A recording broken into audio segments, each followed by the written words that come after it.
Hello दोस्तों, मेरा नाम है अभिषेक मिश्रा। आज हम बात करेंगे mutual fund distributor certification examination के चैप्टर 7 के बारे में, जो कि net asset value, total expense ratio और प्राइसिंग ऑफ यूनिट्स के बारे में है। पार्ट 1 में हम इन सारे कॉन्सेप्ट्स के बारे में समझेंगे और पार्ट 2 जो कि नेक्स्ट वीडियो होगा उसमें हम मॉक टेस्ट के बारे में बात करेंगे। चलिए मूव करते हैं पहली स्लाइड पे। Fair valuation principles. तो जो भी इन्वेस्टर्स हैं उन्होंने जो पैसा अपना म्यूचुअल फंड में लगाया है, वो म्यूचुअल फंड बेसिकली और दूसरे सिक्योरिटीज़ में पैसा डाल के रखता है। तो जो भी वैल्यूएशन मैकेनिज़्म है वो सारा सेबी के जो डिफाइंड जो फेयर वैल्यूएशन प्रिंसिपल है उनको फॉलो करना चाहिए। तो एएमसीज को जो भी अपनी स्कीम्स का वैल्यूएशंस करना है, स्कीम्स के अंदर जो भी पोर्टफोलियो है, जो भी सिक्योरिटीज़ हैं, जब उनका वो लोग कंप्यूटेशन करें उनकी प्राइसिंग का, तो that should be according to the investment valuation norms specified in 8th schedule of SEBI mutual funds regulation 1996। इसका एक और भी मोटिव है कि जो मिस प्राइसिंग रिस्क है, मिस प्राइसिंग का रिस्क मतलब है कि जिस सिक्योरिटी का जो प्राइस लॉजिकली होना चाहिए वही हो, ऐसा ना हो कि बहुत एक्सट्रीम में हो, या जो लॉजिकल प्राइसिंग मेथड्स हैं उनको यूज़ किया जाए, कोई भी गलत प्राइसिंग ना हो। और इसके अलावा कुछ बहुत शॉर्ट टर्म की डेट ओरिएंटेड स्कीम्स भी होती हैं जिसमें कुछ रिडम्पशन के प्रेशर्स आ सकते हैं। उन सब वेलनरेबिलिटी को हटाने के लिए इन वैल्यूएशन प्रिंसिपल को यूज़ किया जाता है। तो सेबी ने जो 10 प्रिंसिपल अप्लाई किए हैं उसमें से हम 10 के बारे में बात कर लेते हैं। जो सबसे पहला वाला है कि जो आपका वैल्यूएशन होती है वो जो है आपकी realisable value of security asset को रिफ्लेक्ट करना चाहिए, और जो भी आप कैलकुलेशन कर रहे हैं वो सारा का सारा valuation calculation should be in good fair, in a true and fair manner. दूसरा है जो पॉलिसी एंड प्रोसीजर्स हैं जो एएमसी के बोर्ड अप्रूव करते हैं, वो ऐसी मेथडोलॉजीज़ को आइडेंटिफाई करना चाहिए जो कि हर तरह की सिक्योरिटीज़ को अच्छे से या ढंग से या सही तरीके से वैल्यू कर पाए। तीसरा, जो भी पॉलिसीज और प्रोसीजर अप्रूव किए हैं वो ये भी बताने चाहिए कि कल को कोई एक्सेप्शनल इवेंट आ गई जिसमें मान लीजिए किसी इवेंट को या किसी पर्टिकुलर सिक्योरिटी को जो वैल्यूएशन करने का सही तरीका है वो चीज़ उसमें फिट ही ना बैठे, ऐसा कोई सिनारियो आ जाए, तो उस सिनारियो में कैसे उसको डील करना है, वो क्या प्रोसेस है। तो उन सब केसेस में ये सब प्रोसीजर्स में, पॉलिसीज़ में जो बोर्ड ऑफ एएमसीज हैं उनको अप्रूव करके लिख के रखना चाहिए। फिर एसेट मैनेजमेंट कंपनी जो है, 2 लोगों को, बोर्ड ऑफ ट्रस्टी को और बोर्ड ऑफ एएमसी को, इस सारी जो भी पॉलिसी है, वैल्यूएशन पॉलिसी या प्रोसीजर है, उनको ये देना पड़ता है for periodic review, so that वो लोग इंश्योर कर सके कि ये अप्रोप्रिएट है और जो मेथडोलॉजी यूज़ की गई है वो एक्यूरेट है। और एक चीज़ ये भी बोली गई है कि जितनी भी ये मेथडोलॉजीज़ हैं, प्रोसीजर्स हैं, पॉलिसीज़ हैं, इनको साल में एक बार एटलीस्ट अप्रूव होना ही चाहिए। एक बार एक इंडिपेंडेंट ऑडिटर इसको चेक करे और इसको अप्रूव करे कि हाँ ये अप्रोप्रिएट है और सही तरीके से। फिफ्थ है जो वैल्यूएशन पॉलिसीज और प्रोसीजर्स हैं वो approved by board of AMCs हैं, वो कोई किसी भी तरीके का कॉन्फ्लिक्ट ऑफ इंटरेस्ट जो एएमसी का है उसको भी एड्रेस करना चाहिए। सिक्स्थ है कि जो भी वैल्यूएशन पॉलिसी या प्रोसीजर है उसका जो डिस्क्लोजर है वो SAI, statement of additional information, और एएमसी की वेबसाइट पे होना चाहिए। और जो एनएवी कैलकुलेशन जो है वो सही हो, ट्रू हो, करेक्ट हो, और वो ट्रू और फेयर भी हो, इसकी रिस्पॉन्सिबिलिटी एएमसी पे ही होनी चाहिए।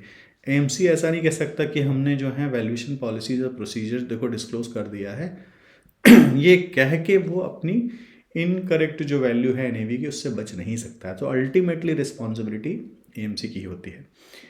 फिर एएमसी जो है वो सारी पॉलिसीज और प्रोसीजर मेंटेन करेगा जिससे कोई भी इनकरेक्ट वैल्यूएशन होता है तो उसको वो डिटेक्ट कैसे करेगा और ऐसी सिचुएशन ना आए उसको प्रिवेंट कैसे करेगा।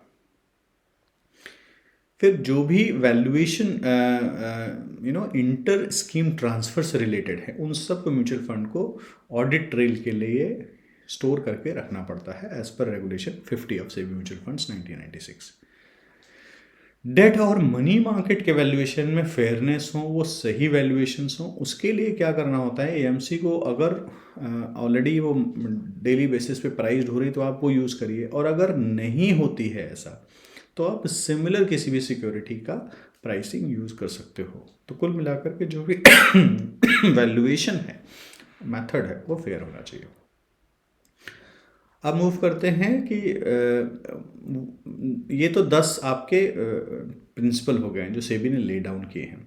इसके अलावा आते हैं हम लोग बात करेंगे जो वैल्यूएशन गाइडलाइन है जो सेबी भी बोलता है और एमफी भी बोलता है specific. For example traded securities other than money market and debt securities.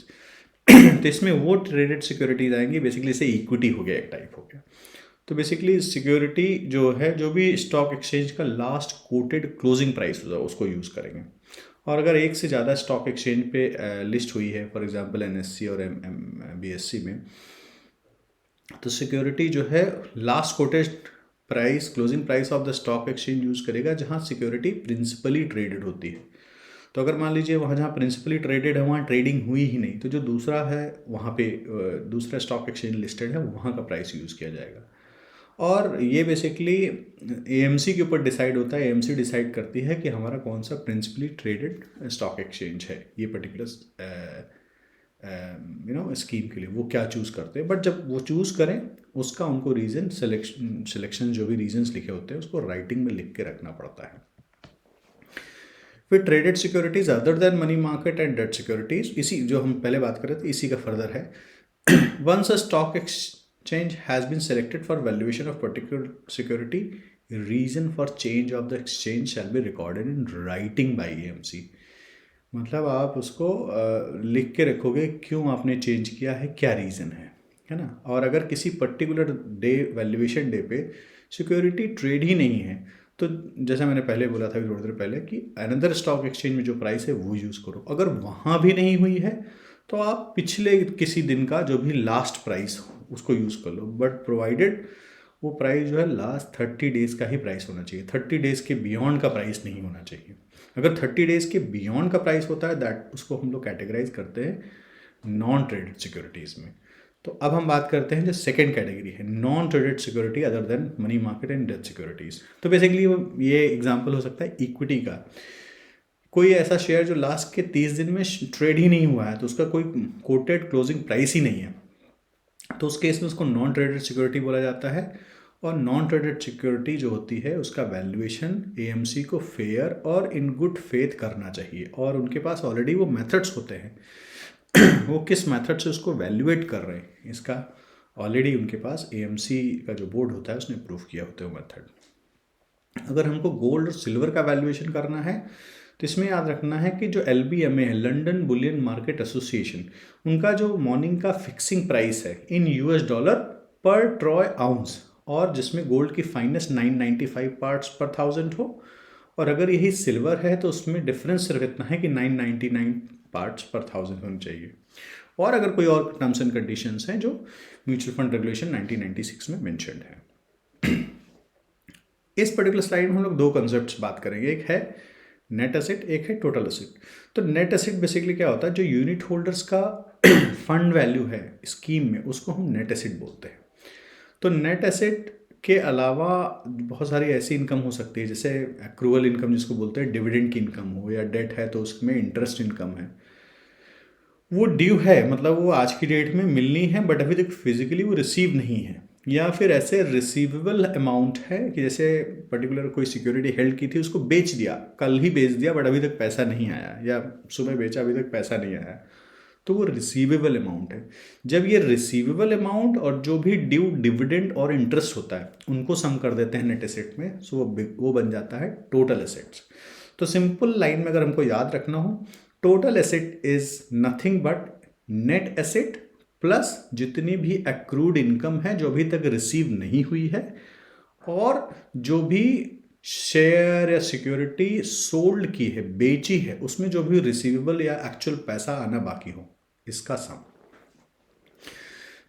तो नेट एसेट में बेसिकली क्या होता है कि जो पैसा इन्वेस्टर्स ने इन्वेस्ट किया होता है उस पर जो भी प्रॉफिट बुक किया गया होता है और जो भी एप्रिसिएशन हुआ होता है उन सब को मिला करके नेट एसेट्स बोलते हैं। तो नेट एसेट बेसिकली जो रियलाइज्ड वैल्यू अनरियलाइज्ड वैल्यू दोनों को ही यूज़ करते हैं। जब हम अनरियलाइज्ड की बात कर रहे हैं, जैसे कल कोई पर्टिकुलर एक स्कीम के एक स्क्रिप्ट का प्राइस 100 रुपये था, आज वो 105 रुपये हो गया है। तो भले उस स्क्रिप्ट को अभी भी होल्ड करके रखा है और 105 से परसों 95 भी हो सकता है, तो नेट एसेट उसका उस प्रपोर्शन में बढ़ जाएगा। मतलब पहले 100 रुपये था प्राइस, मान लीजिए 10 क्वांटिटी होल्ड किया था तो 1000 रुपये उस स्कीम का पार्ट था, बट बाद में वही 105 हो गया तो 105 इंटू 10 1050, तो 1050 रुपये उसका नेट एसेट हो गया। तो टोटल ऐसा आप ध्यान से देखोगे तो 50 रुपये नेट एसेट बढ़ गया है। तो जो नेट एसेट होता है इसमें जो भी प्रॉफिट बुक ऑलरेडी कर लिया है उसको तो इंक्लूड करते ही करते हैं, जो भी अनरियलाइज्ड सिक्योरिटी के प्राइस की वजह से अनरियलाइज्ड पार्ट होता है उसको भी इंक्लूड करते हैं। सो जब भी मार्केट प्राइस जो सिक्योरिटीज़ का ऊपर बढ़ता है पोर्टफोलियोज़ में तो नेट एसेट बैठती है। तो नेट एसेट वैल्यू, और भले उसको बेचा ना गया हो, उन सिक्योरिटीज़ को प्रॉफिट को रियलाइज़ नहीं किया गया हो, सिर्फ अनरियलाइज प्रॉफिट, तो भी वो नेट एसेट बढ़ेगी। A scheme can not show better profits by delaying payments. So ऐसा नहीं है कि आप जो है अपनी जो भी एक्सपेंसेस हैं आप उसको डिले कर दो, हम बाद में दिखाएंगे, ऐसा नहीं है। अगर वो एक्सपेंसेस उस पर्टिकुलर पीरियड में कंसिडर रिलेटेड हैं तो वो कंसिडर किए जाएंगे, वेदर वो उस एक्चुअली पेमेंट हुई है कि नहीं है डजेंट मैटर। फिर आता है any income that relates to period will boost profit, है ना, irrespective whether it has been or it has not been received in the bank account. Basically this is a accrual principle कि अगर आपको कोई पैसा confirmed मिलने वाला है तो उसको आपको इंक्लूड करना ही है, वेदर वो आपके अकाउंट में आया है या नहीं आया है, उसको अक्रूवल प्रिंसिपल बोलते हैं। या किसी सिक्योरिटी का प्राइस ही बढ़ गया है, भले आपने उसको रियलाइज नहीं किया है, बट है वो नेट एसेट का पार्ट ही। अब जो नेट एसेट होती है, इसी नेट एसेट को अगर आप जब डिवाइड कर देते हो टोटल आउटस्टैंडिंग यूनिट के साथ, तो ये आपका बन जाता है एनएवी, नेट एसेट वैल्यू। अभी इसके डिटेल कंपोनेंट हम एक दो स्लाइड बाद पढ़ेंगे, बट एनएवी जैसे किसी भी यूनिट का, म्यूचुअल फंड की एक यूनिट का प्राइस क्या है वो एनएवी डिनोट करता है। जितना इंटरेस्ट ज़्यादा होगा, डिविडेंड ज़्यादा होगा, कैपिटल गेन ज़्यादा होगा, उतना ही एप्रिसिएशन पोर्टफोलियो का ज़्यादा होगा, तो उसका एनएवी भी उतना ही ज़्यादा होगा। और एक्सपेंसेस अगर कम होंगे तो एनएवी भी कम हो जाएगा। और एक्सपेंसेस ज़्यादा है, सॉरी मैंने गलत बोल दिया, जब एक्सपेंसेस कम होंगे तो एनएवी बढ़ेगा, क्योंकि आपका खर्चा कम हुआ है तो आपका जो टोटल नेट एसेट है उसमें से रिडक्शन कम हुआ है। बट अगर इसका उल्टा हो कि आपके एक्सपेंसेस ज़्यादा है तो आपका एनएवी कंपेरेटिवली थोड़ा सा लो होंगे। एक एग्जांपल देख लेते हैं कि एनएवी कैसे कैलकुलेट होती है। तो मान लीजिए कोई एक फंड है, उसने स्टॉक्स भी होल्ड करके रखा है। मान लीजिए हाइब्रिड फंड है, तो 150 करोड़ के स्टॉक्स है, 67 करोड़ के बॉन्ड्स है, मनी मार्केट भी 2.36 करोड़ के हैं, और जो डिविडेंड वो स्टॉक्स में आने थे जो एक्रूड हैं, मतलब उनका रिकॉर्ड डेट पास हो चुका है बट अभी तक आए नहीं हैं, तो 1.09 करोड़ के ऐसे डिविडेंड है। और फिर मान लीजिए जो वैल्यू ऑफ बॉन्ड 60 करोड़ है, इसमें कुछ बहुत सारे ऐसे ज़्यादातर बॉन्ड्स ऐसे होंगे जो इंटरेस्ट भी देते होंगे पीरियडिकली। तो मान लीजिए इस पीरियड में कुछ इंटरेस्ट है जो आना पेंडिंग है फिजिकली, बट वो एक्रू हो चुका है, तो उसको भी सम कर देते हैं। और फिर जितने फ़ी पेबल होती है उसको माइनस कर देते हैं।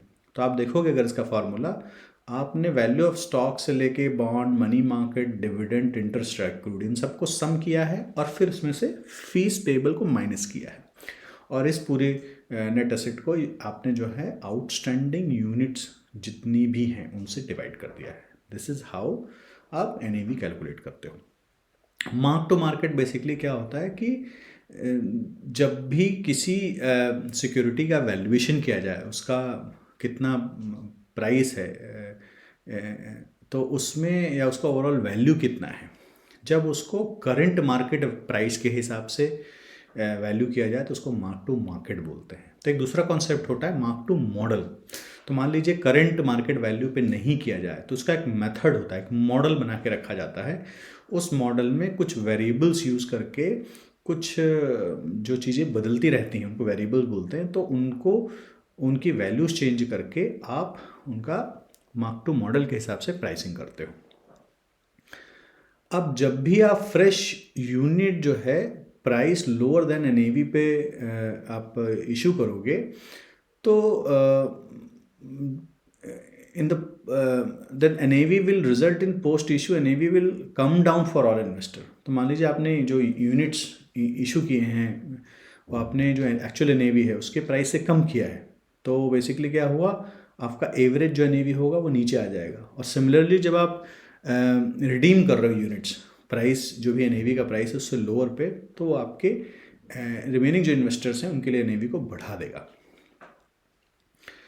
Mark to market helps investor buy and sell units of a scheme at fair price, which are determined based on transparently calculated and freely shared information on NAV. Such mark to market based NAV also help in assessing the performance of the scheme and fund manager. अगर आप ऐसा मान लो कि mark to model है तो उसमें क्या होगा, हर किसी का मॉडल अपना अलग हो सकता है, तो हर किसी का अपना अलग प्राइस हो सकता है even if security similar type की है। तो जो मार्क टू मार्केट होता है बेसिकली मार्केट में उसका प्राइस क्या है उसके हिसाब से जो एनएवी कैलकुलेट होती है वो आप कंपेयर कर सकते हो क्रॉस स्कीम्स और फंड मैनेजर। फिर आता है total schemes, total expenses in mutual fund scheme. तो इसमें दो मेन हैं, एक है इन्वेस्टमेंट एंड एडवाइजरी फीस, ये वो अमाउंट होता है जो एमसी चार्ज करती है, बेसिकली ये कोर फीस होती है फंड मैनेजमेंट की।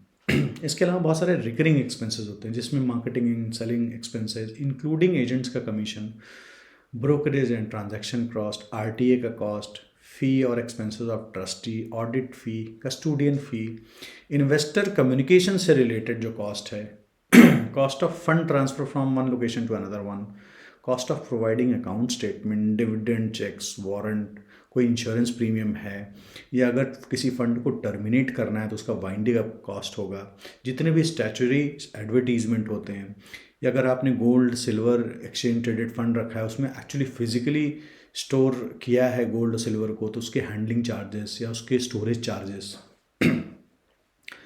फिर अगर रियल एस्टेट म्यूचुअल फंड है और उसने किसी ब्रिक्स एंड मोटार या किसी रियल एस्टेट में एक्चुअली इन्वेस्ट कर रखा है तो उसका कॉस्ट ऑफ मेंटेनेंस, उसका इंश्योरेंस है ना। उसके अलावा अगर कोई किसी स्कीम में किसी स्कीम को लिस्ट किया गया है स्टॉक एक्सचेंज में तो उसका लिस्टिंग फीस भी होता है, उससे रिलेटेड जो कॉस्ट होता है। और जो भी ऐसी स्कीम जो डेरिवेटिव्स में इन्वेस्ट कर रहे हैं तो डेरिवेटिव्स में जो अंडरलाइंग कमोडिटी होगी तो उसका अगर स्टोरेज और हैंडलिंग ऑफ अंडरलाइंग गुड्स अगर करना है क्योंकि बहुत बार फिजिकल सेटलमेंट होते हैं सच कॉन्ट्रैक्ट्स के, तो इन सच केसेस में जो कॉस्ट होता है उसको रिकरिंग एक्सपेंस बोला जाता है। इनके अलावा इन्वेस्टमेंट एंड एडवाइजरी फी और रिकरिंग फीस के अलावा जो भी कॉस्ट होगा वो इधर एएमसी को बेयर करना पड़ेगा या ट्रस्टी को या स्पॉन्सर को, जनरली ये एएमसी बेयर करती है। अगर फंड ऑफ फंड स्कीम है तो टोटल एक्सपेंस रेशियो मैक्सिमम कितना हो सकता है? अगर fund of fund, liquid fund, index fund scheme और ईटीएफ में इन्वेस्ट कर रहा है तो टीईआर रेशियो जो है 1% से ज़्यादा नहीं हो सकता है। और अगर वही इन्वेस्टिंग इन इक्विटी स्कीम, वही फंड ऑफ फंड, तो उसको मैक्सिमम टीईआर 2.25% हो सकता है। अब इन दोनों के अलावा अगर कुछ होता है जैसे मनी मार्केट या डेट फंड होता है तो उसमें मैक्सिमम जो है 2% टीईआर हो सकता है। सेकेंड सिनेरियो है, अभी हमने ऊपर जो बात किया फंड्स ऑफ फंड की बात की, अभी हम बात करें अगर इंडेक्स फंड स्कीम है या ईटीएफ एक्सचेंज ट्रेडेड फंड है, तो अगर वो इन्वेस्ट कर रहा है लिक्विड फंड इनमें से किसी में, तो टोटल एक्सपेंस रेशियो है वो 1% से ज़्यादा नहीं हो सकता है। 1% के अंदर ही इंडेक्स फंड और एक्सचेंज ट्रेडेड फंड का कॉस्ट होना चाहिए 1% के अंदर। फिर आता है कि अगर ओपन एंडेड स्कीम्स हैं other than fund of fund और जो हमने इंडेक्स फंड या ईटीएफ की बात की, तो उसमें टीआर मैक्सिमम कैसे हो सकता है? तो आप देखो फर्स्ट 500 करोड़ तक इक्विटी के लिए 2.25, बॉन्ड के लिए या अदर एन इक्विटी के लिए 2%, फिर 500 से 750% तक 2% एंड 1.75%, फिर 750 से 2000 करोड़ तक 1.75, 1.5। तो ये देखिए आप 10,000 तक के नंबर्स दिए हुए हैं। फिर बोलते हैं 10,000 से 50,000 तक, जैसे जैसे हर 5,000 बढ़ता जाएगा वैसे वैसे TER जो रिडक्शन है, मान लीजिए 15,000 करोड़ हुआ या 14,000 करोड़ किसी फंड का साइज हुआ, तो इक्विटी वाले पार्ट का अगर आप देखो 10,000 करोड़ तक 1.5 है, तो यहाँ 14,000 करोड़ के लिए नेक्स्ट 5,000 तक कितना रिड्यूस करना पड़ेगा, 0.05। तो 14,000 करोड़ के लिए मैक्सिमम TER फॉर इक्विटी कितना होगा, 1.45। और फिर जब 50,000 करोड़ के ऊपर AUM आ जाता है तो TER लिमिट जो इक्विटी के लिए फिक्स है 1.05 और अदर देन इक्विटी के लिए 0.8%। नेक्स्ट आता है in case of closed ended scheme and interval scheme. तो अगर ये दो तरह की स्कीम है तो इसमें इक्विटी ओरिएंटेड स्कीम का 1.25% मैक्सिमम हो सकता है, अदर देन जो भी इक्विटी स्कीम्स है लाइक बॉन्ड बेस्ड या मनी मार्केट बेस्ड है उन सब में 1% होता है। तो इन सब लिमिट के अलावा जो ब्रोकर एंड ट्रांजैक्शन कॉस्ट है, तो अगर आपको याद हो इसमें हम लोगों ने यहाँ देखा था broker and transaction cost recurring expenses में दूसरा वाला है। तो इसमें कुछ चार्जेस हैं, जो ये कुछ चार्जेस ऐसे हैं जिसमें एडिशन इस लिमिट के अलावा कुछ जो हम लोगों ने अभी तक लिमिट्स की बात की है उसके अलावा कुछ ये लिमिट्स और भी हैं। मतलब जैसे ब्रोकर और ट्रांजैक्शन कॉस्ट है, तो इसमें टोटल अगर कैश मार्केट का ट्रांजैक्शन है तो 0.12% से ज़्यादा नहीं हो सकता है, और अगर यही डेरिवेटिव ट्रांजैक्शन है तो 0.05% से ज़्यादा नहीं हो सकता है। और यही अगर जो टॉप 30 सिटीज़ के बियॉन्ड इनफ्लो आ रहा है और अगर वो 30% ग्रॉस न्यू इनफ्लोज उन सिटीज़ से आ रहा है या फिर उसका 15% एवरेज AUM जो है बियॉन्ड टॉप 30 सिटीज़ से आ रहा है स्कीम का, तो वो लोग 0.3% जो है एक्स्ट्रा चार्ज कर सकते हैं TER, क्योंकि इन सब में इनको राइट होता है कि डिस्ट्रीब्यूटर को थोड़ा और कंपनसेट कर सके। नेक्स्ट आता है dividends and distributable reserves. SEBI guideline ने बेसिकली बोला है कि जो भी आप डिस्ट्रीब्यूटर रिजर्व बनाओगे जिससे डिस्ट्रीब्यूट करोगे डिविडेंड, वो सब के सब मतलब आप जो है सर्टेन गाइडलाइन है उसको फॉलो करना पड़ेगा। तो डिविडेंड पे करने के लिए जो भी जितने भी profit, all the profit earns are treated as available for distribution, है ना।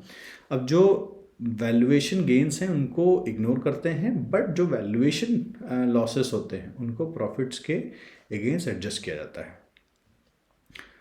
और ये इस कंजर्वेटिव अप्रोच को रखने का मतलब ये है कि जो डिविडेंड पे किया जा रहा है वो रियल और रियलाइज्ड प्रॉफिट पे किया जाए, अनरियलाइज्ड पे ना किया जाए, और जितने भी लॉसेस हैं उनको आप एकोमोडेट कर लो उस कैलकुलेशन में। नेक्स्ट आता है डिविडेंड एंड डिस्ट्रीब्यूटेड रिजर्व में फर्दर कुछ पॉइंटर्स हैं। तो ट्रस्टी डिसाइड करेगा कि क्वांटम ऑफ डिविडेंड क्या है, रिकॉर्ड डेट किस दिन के, रिकॉर्ड डेट का मतलब होता है अगर इस डेट तक कोई इन्वेस्टर उस डेट पे एज ए इन्वेस्टर है तो उसको डिविडेंड मिलेगा, वो अगले दिन उससे बाहर आ जाता है तो भी उसको मिलेगा, बट एक दिन पहले वो निकाल लेगा रिकॉर्ड डेट के पहले तो उसको नहीं मिलेगा डिविडेंड।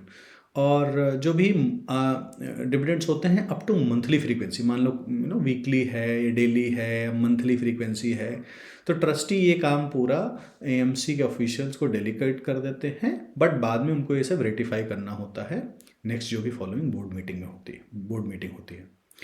और जो रिकॉर्ड डेट होती है मैंने पहले बताया, कट ऑफ डेट है टू फाइंड आउट कि कौन कौन से इन्वेस्टर एलिजिबल हैं इस डिविडेंड के लिए। और रिकॉर्ड डेट के जस्ट बाद जो है NAV को एडजस्ट किया जाता है, NAV बेसिकली गिर जाती है क्योंकि उसमें से ही नेट एसेट में से ही डिविडेंड को पास किया जाता है। और इस बात की कोई गारंटी नहीं है कि आपको क्या डिविडेंड रेट रहेगा, कितना डिविडेंड डिस्ट्रीब्यूशन मिलेगा और कितनी रेगुलरली दिया जाएगा, इस चीज़ की कोई गारंटी नहीं है। आते हैं, बात करते हैं एंट्री एंड एग्जिट लोड पे। सेबी ने जो है एंट्री लोड बैन करके रखा हुआ है, सो वो क्वेश्चन ही गया, तो एंट्री लोड है ही नहीं। अब आते हैं एग्जिट लोड में। तो एग्जिट लोड के केस में बोला है कि किसी भी यूनिट होल्डर उसके basis of amount of subscription के बेसिस पे कोई डिस्टिंक्शन नहीं किया जाएगा कि मतलब किसी ने 5,000 लगाया है, कम पैसा लगाया तो उस पर एग्जिट लोड लगाओ और 5 लाख वाले पे एग्जिट लोड ना लगाओ, ऐसा हो ही नहीं सकता है। और कोई भी एग्जिट लॉट बोनस यूनिट्स पे या जो भी यूनिट्स डिविडेंड के री इन्वेस्टमेंट पे लॉट हुई हैं उस पर कोई भी एग्जिट लॉट नहीं लगता है। और जो भी एग्जिट लॉट होता है उसको एएमसी के वो पॉकेट में नहीं जाता है या एएमसी उसको यूज़ नहीं कर सकती है, वो स्कीम में वापस जाता है। फिर आते हैं की accounting and reporting requirement. The accounts of scheme needs to be maintain distinct from the accounts of AMC. ये हमको पहले से पता है। उसको फंड अकाउंटिंग टीम बोलती हैं जो स्कीम का अकाउंट मैनेज करती हैं, और एएमसी के अकाउंटिंग टीम अलग होती है। और इनके ऑडिटर भी दोनों अलग अलग होते हैं। सेम ऑडिटर दोनों काम नहीं कर सकते हैं। और इंटरेस्ट, डिविडेंड, बोनस या राइट इश्यूज से रिलेटेड सर्टेन नॉर्म्स हैं, वो सब ऑलरेडी डिफाइंड हैं, सेबी ने कर रखे हैं, वो सब आपके अकाउंट्स में रिफ्लेक्ट करना चाहिए। जो इंडेक्स फंड, लिक्विड फंड और अदर डेट फंड्स हैं उनका एनएवी कैलकुलेशन 4 डेसिमल प्लेसेस तक होता है, बट इक्विटी और बैलेंस फंड का 2 प्लेसेस तक है। और इन्वेस्टर को ये राइट है कि वो 1 यूनिट के फ्रैक्शन में भी होल्डिंग रख सकता है। बट चूंकि करंट स्टॉक एक्सचेंज के जो मैकेनिज्म्स हैं उसमें ये उनके लिए हो सकता है फ़ायदे का सौदा ना हो, तो वो लोग कुछ इस तरह के रिस्ट्रिक्शन लगा देते हैं। बट अगर आप फिजिकली ये सब खरीदने जाते हो, नॉट थ्रू डीमैट और डायरेक्टली वाया एएमसी, तो आप 1 यूनिट रख सकते हो। आपको मिनिमम अमाउंट जो होगा 500 रुपये यूनिट का, वही खरीदना पड़ेगा। बट आप बेच रहे हो तो आप 1 यूनिट छोड़ के बाकी सब बेच सकते हो। अब होते हैं certain segregated portfolio. Segregated portfolio क्या होते हैं? जब किसी तरह के, जनरली ये डेट सिक्योरिटीज़ में होता है, जब कोई क्रेडिट इवेंट हो जाए। क्रेडिट इवेंट का मतलब है कोई कंपनी जिसका सिक्योरिटी खरीद के रखा था एक फ़ंड ने, वो कंपनी बंद हो गई या वो डिफ़ॉल्ट कर गई, तो उस केस में उस तरह के लिक्विडिटी रिस्क को डील करने के लिए सेबी ने बोला है कि उसको अलग ही पोर्टफोलियो बनाओ। और जब सेग्रीगेटेड पोर्टफोलियो बनाया है तो उस पर कोई भी investment and advisory fees AMC charge नहीं कर सकती है। जबकि however TER can be charge only on A pro रेटा basis upon recovery of investment in segregated portfolio. जब वो रिकवरी हो गई है उस इन्वेस्टमेंट की, मान लीजिए 6 महीने बाद जिस कंपनी ने इंटरेस्ट देना बंद कर दिया था, वो उसने कुछ रिटर्न कर दिया, तो वो रिटर्न आने के बाद चूँकि एएमसी को मैनेज करना पड़ता है, तब वो उस पर TER यूज़ काट सकते हैं, चार्ज कर सकते हैं। और TER जो सेग्रीगेटेड पोर्टफोलियो का जो नेट एसेट वैल्यू है वो भी डेली बेसिस पे डिक्लेयर करना पड़ता है। आज के वीडियो में इतना ही।